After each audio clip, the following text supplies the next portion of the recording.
পছন্দের একটি গান, খুব কম গাওয়া হয়, তো গাইছি আপনাদের জন্য সুন্দর। আমার মায়েরা, বাবারা, এখানকার যে ভাইরা আছে প্রত্যেকে একটু মন দিয়ে শুনবেন কেমন।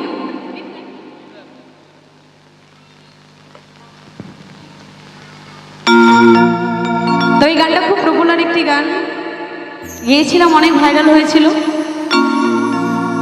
তবে বলতে চাই, এখন বর্তমান সমাজে টাকা পয়সা গাড়ি বাড়ির কিন্তু অভাব নেই মা, তাই না? আগে শুনতাম ফারাক্কা কালিয়াচকের এদিকে গান করতে আসতে ভয় লাগতো, শুনতাম যে খুব চুরি ছিনতাই হয়, গেলেই কিন্তু ডাকাতি ডাকাতি হয়, তাই না? কারণ কেন? আগের যুগে মানুষের অভাব ছিল, এখন কিন্তু অত অভাবী কেউ নাই, সবাই কিছু না কিছু রোজগার করেই, যার জন্য চুরি চামারি এগুলো কিন্তু কমে গেছে। এই পৃথিবীতে টাকা পয়সা গাড়ি বাড়ি কোনো কিছুরই অভাব নেই, তবে ভগবান বলছে এগুলোর অভাব নেই ঠিক, তবে একটি সৎ মানুষের অভাব আছে। এই পৃথিবীতে সবাই আছে, একটা মানুষের মতো মানুষ নেই। তবে আমার মায়েরা বলতে পারে আমরা কি মানুষ নই? বা মানুষের মতো চেহারা পেলেই যদি মানুষ হওয়া যেত, তাহলে আজকের দিনে এত রেপ, এত খুন, এত অন্যায়, এত অত্যাচার, মানুষের বাড়ি ঢুকে ঢুকে মানুষকে খুন করে বেরিয়ে যাচ্ছে, এগুলো কি হতো? কারা করছে? মানুষ রূপী মানুষ করছে, তবে চেহারাটা মানুষের, ভেতরে কিন্তু মানুষের গুণ একটুও নেই। তো সেই জায়গায় দাঁড়িয়ে আপনাদের চরণে আমার নিবেদন, কৃপা রাখবেন, জীবনে কিছু হতে পারি না পারি, একটা যেন মানুষের মতো মানুষ হতে পারি, সেই নিয়ে গান, আমার গুরুর চরণে একটি নিবেদন গান গিয়ে শোনাবো প্রত্যেকের জন্য। কি বলছি?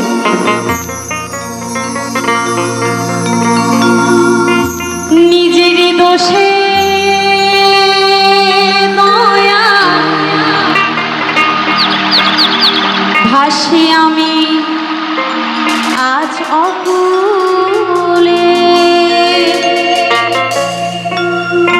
নিজেরই ভুলে দয়া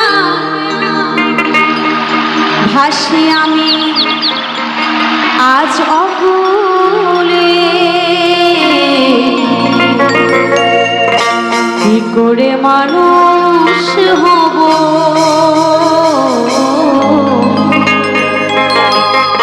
দাও গুরু আমাকে বলে।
যারা উঠে উঠে বাড়ি যাচ্ছে, যে মায়েরা, যে বাবারা, তারা মনে মনে ভাবছে আমরা তো মরবই না, এখানে এসেছি মানে আমরা সারা জীবন বেঁচে থাকবো, তাই না?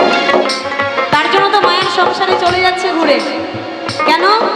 ছেলে আছে, সংসার আছে, রান্না করতে হবে, স্বামীকে খেতে দিতে হবে, অনেক দায়িত্ব। এই জীবনটা আমাদের আমার আমার করে কেটে গেল। তবে যেই নামে আমরা মুক্তি পাবো, যেই নামে আমাদের এই আত্মা মুক্তি পাবে, সেই নামে কিন্তু আমাদের মন বদলে, তাই না? এখন বর্তমানে কিন্তু সোনার দাম অনেক, সোনার দাম অনেক না? কত? আমি তো কিনিনি অনেক দিন। তার জন্য আমরা কি করি, 10 টাকা দিয়ে সোনার মতো চেন কিনি, মালা। তবে দোকানদার বলে, দিদি ভাই চেনটা নিয়ে যাও, 6 মাসের গ্যারেন্টি, রং উঠলে রিটার্ন করে দেবো, বলে না? সবাই একটু বুকে হাত দিয়ে বলুন তো, দেহগুলোর কোনো গ্যারেন্টি আছে? একটা 10 টাকা দামের চেনের গ্যারেন্টি আছে, এত সুন্দর দেহগুলোর কোনোই গ্যারেন্টি নেই। আর যার কোনো গ্যারেন্টি নেই, তার পিছনে খাটতে খাটতে তো মায়েদের কালো চুল সাদা হয়ে গেল, আমারও হয়ে যাবে, আমিও তো আমার করে যাচ্ছি, তাই না? তবে এখন বর্তমানে আমরা যখন এই যে এখন যারা আমরা গান টান শেষ করে বাড়ি যাব, বাড়ি গিয়ে সেবা টেবা করে, আজকে একাদশীর দিন, খুব ভালো একটা দিন, একাদশী ব্রত। আমাদের হিন্দু ধর্মে যারা কৃষ্ণ ভক্ত তারা তো একাদশী ব্রত অবশ্যই করে, আর করা আমাদের উচিত, এটা আমাদের কর্তব্য। কারণ মাসে 2 দিন ভগবানকে দেওয়া উচিত, তাই না মা? 28 দিন তো সংসারেই দিয়ে যায়, আর 2 দিন ভগবানকে দিতে পারবো না? সেই 2 দিন কোনটা? যেদিন হচ্ছে একাদশীর দিন, সেই দিনটা আমাদের প্রত্যেককে ভগবানকে দেওয়া উচিত, সেই দিনটা ভগবানের জন্য। আর আদার্স দিনগুলো সংসারের জন্য, ছেলের জন্য, মেয়ের জন্য, তাই না? আর একাদশীর দিন শুধু ভগবানের গুণগান করব, তারই নাম করব, খাওয়া দাওয়ার চিন্তা নেই। যারা ভাবে, আর এখন বর্তমানে একাদশী মানে তো খাওয়া খাওয়া নিয়ে চিন্তা, কে কি খাবে, তাই না? সেদিন শুধু ভগবানকে নিয়ে ডাকা উচিত। তবে এখন আমরা যারা বাড়ি যাব, বাড়ি গিয়ে কেউ ফল প্রসাদ নিয়ে টিয়ে ঘুম দেবে, ঘুমানোর সময় যারা আমরা ঘুমিয়ে যাই তারা কিন্তু মরেই যায়, তাই না মা? ভগবান কৃপা করে জাগিয়ে দেয় সকালবেলা, তাই আমরা চোখ খুলে তাকাই। তাই যখন আমরা ঘুমোতে যাই, ভগবানকে একটা ধন্যবাদ জানানো উচিত, যে ঠাকুর সকালবেলা তুমি কৃপা করে আমার চোখ দুটো খুলে দিয়েছো, নইলে তো এই পৃথিবীর আলো দেখতেই পেতাম না, পেতাম? তবে যার জন্য বেঁচে আছি, যার জন্য খাচ্ছি, যার জন্য এত কিছু করছি, তাকেই ভুলে গিয়ে সংসারকে নিয়ে মেতে গেছি আমার করে। তাই কৃপা করবেন এই আমারটা কমে যেন একটু ভগবানের হতে পারে। তাই বলছে, কি বলছে ভাষায়,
রে